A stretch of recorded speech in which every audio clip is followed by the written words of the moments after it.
Gagawa tayo ng malinamnam, malambot na cassava cake. Yes, kung naghahanap kayo ng hindi tinipid na cassava cake, eto na ang gawin nyo. Napaka-common ng cassava cake pero hindi lahat ng recipe ng cassava cake ay pare-pareho. Kaya promise ko sa inyo, lahat ng makakatikim ng cassava cake mo ay hindi ka makakalimutan. Okay, ito yung ating cassava or ang ating kamoteng kahoy. Nabalatan na natin at nag-grate na natin. Tapos ngayon ay i-press lang natin to. Pwedeng gumamit ng kamay ha, para ma-squeeze out yung excess na liquid pero not too much. Huwag sobra yung pag-press. Gamit ka ng kamay mo para sure na na-press mo siya. Yan o. Okay, so eto na yung ating cassava. Ngayon naman ay maglagay tayo ng ating kakanggata. Yan. Evaporada. Yan. Siyempre, ang gamit natin ay Delis Evaporada. Asukal. Kondensada. Yan. Of course, Delis na kondensada ang gamit natin. Yan. Itlog. Melted na margarine. And konting vanilla flavor. Tapos, i-mix na natin ito ng mabuti. Madali lang talagang gumawa ng cassava cake. Ang mahirap lang na part, yung nakakatamad na part, ay yung pagbalat ng cassava at pagkudkod. Kapag na-mix mo na ng maayos, ay ilipat na natin to sa ating baking pan. Okay, so ito yung gagamitin ko. Aluminum pan. Ibuhos natin dito yung ating mixture. Ayan, so pwede na natin itong i-bake. Okay, so ang gamit ko po ay turbo broiler dahil wala pa akong oven. Pero yes, kung may oven kayo, i-bake nyo na sa oven. Ayan. And kung may air fryer kayo, pwede din po. So, isa-set ko yung turbo broiler ko sa 100 degrees Celsius. Yung timer naman ay 35 minutes. Pero syempre, kung hindi pa siya luto, extend natin ang cooking time. Ayan, so dito makikita nyo na brown na siya pero hindi pa yan ha. Okay, para sa topping naman natin, meron tayong kondensada, kakanggata, at egg yolk. Tapos i-mix na natin ito na mabuti.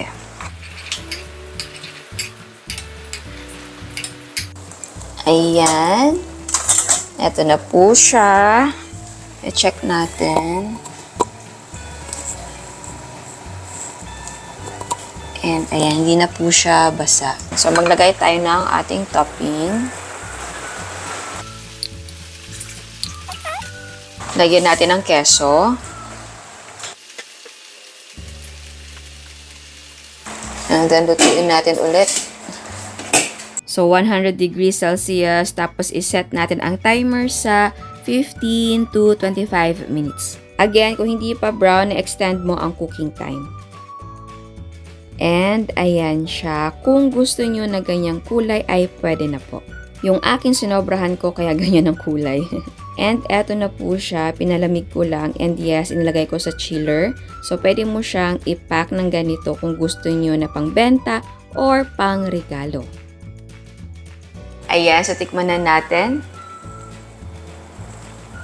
Ang bango niya. Eto ay galing sa chiller, ha. Ayan. Ayan.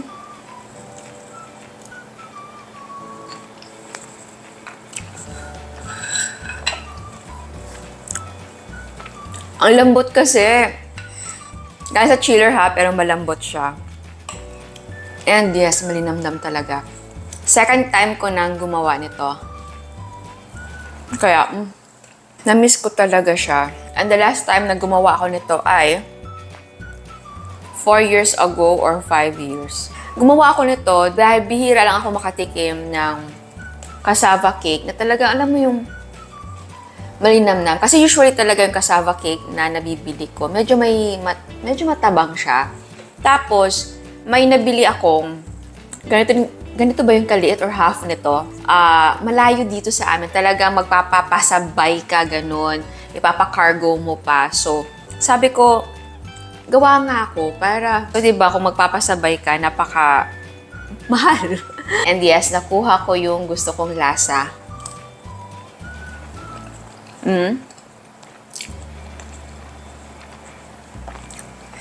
Ang sarap niya.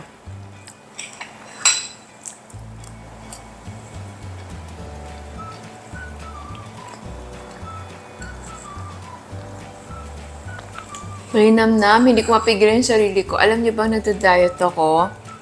Umiiwas ako sa sweets dahil may event ako pupuntahan. Pero irresistible siya.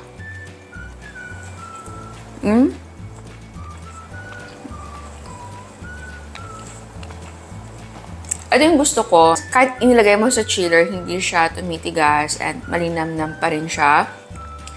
Lagi ko sinasabi yung malinamnam dahil usually talaga sa natitikman kong cassava cake, medyo, yun nga, medyo matabang. So, and yung iba hindi naglalagay ng topping, diba? So,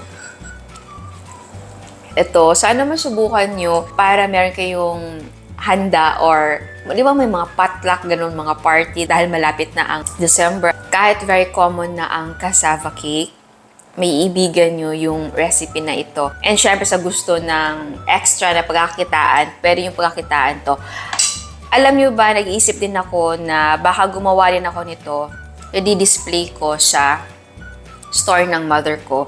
So yes, sabay-sabay tayong gumawa nito pang negosyo. Sarap. Wait lang. Pwede din na hindi ito yung size, pwedeng danyera para mailagay nyo sa clear pack. Ganun kayang gawin ko, no? Pangtinda. Or, pwede na per slice yung benta mo. Ito nga pala, pwede yung lagyan ng buko. Buko strips, no? Sana naglagay ako ng buko strips dito. Nakalimutan ko naman. Talaga nakatutok lang ako dun sa recipe ko noon. So, yun yung sinunod ko. So, yeah. Pwede ka magdagdag. And kung gusto mo na may ube, pwede din, no? Ube na cassava cake or pandan. Pero yeah, for me, masarap pa rin ang classic na flavor or regular. So ayan, sana nagustuhan nyo ang recipe natin ngayon. Ciao!